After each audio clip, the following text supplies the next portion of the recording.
kining akong kantahon karon, kumpos ni. Ang title ani, Anak sa Kabus. Ako ipakatao sa sabakan na kabus. Sa gamay pa akong bata, daan akong nag-antos. Daghan ang kalisod nga ako ang naagian. Kaya nga kung amahan ang trabaho pangobra lang. Wala ako'y grado, wala ko maka-estudyo. Makasugat ka ni kong alphabet, mangangakay dili ka mao.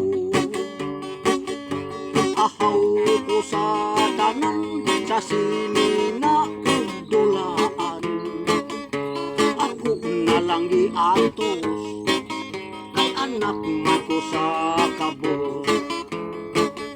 Sa dihang na uli tao, nangita na kong uminto.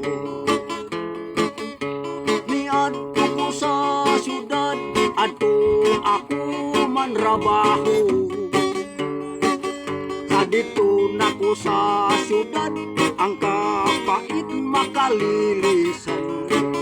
Kaya nga kung di-applyan, wako daw wata kay way alam. Hangtod ako nga napugos, may adto ko sa pantalan.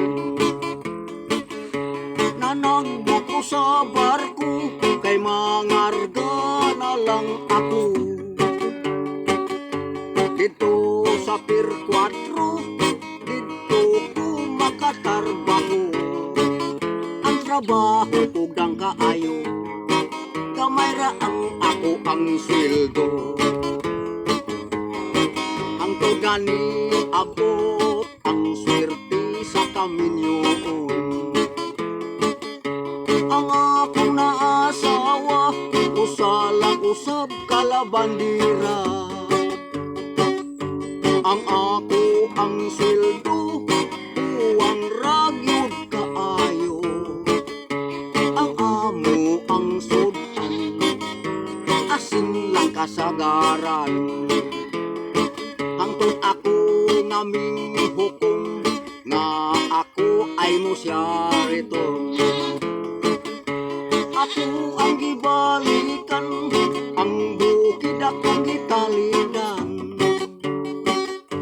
Dito na ko sa bukid, pait lang gihapon ang kahitan.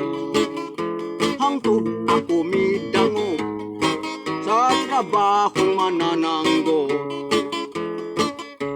Ako may sanggutan nga 50 kapunuan.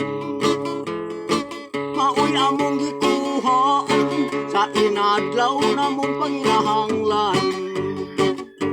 Buntag ug hapon ang sanggutan ako dunggakso. Siging sa kakanao, mangita gyud ko nga mahulog. Akong gimahayan ang akong ginikanan. Sila na nagniyo, wala man gyud mangandam. Ako ipakatao sa sabakan nga kabus.